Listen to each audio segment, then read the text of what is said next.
والله العظیم از روز اول جنگ تا الان من یک روز ناامید نشدم.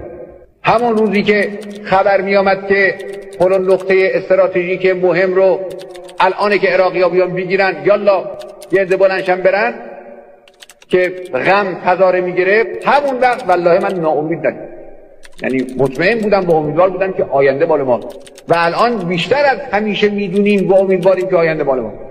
بدانید خدا با ماست. ما اگر خودمون رو حفظ کنیم، انگیزمون رو حفظ کنیم، ایمانمون رو حفظ کنیم، عزم راسخمون رو حفظ کنیم، عقلمون رو به کار بیاندازیم، تدبیر درست بکنیم، ما بر تمام این ترفندهایی که دشمنان از جبهه‌های مختلف و از جهت‌های مختلف به کار میبرند و حملاتی که میکنند که بعضی خیال میکنن ما محاصره شدیم، بر همه اینا خواهیم شد و همه رو انشاءالله به خاک خواهیم رسید.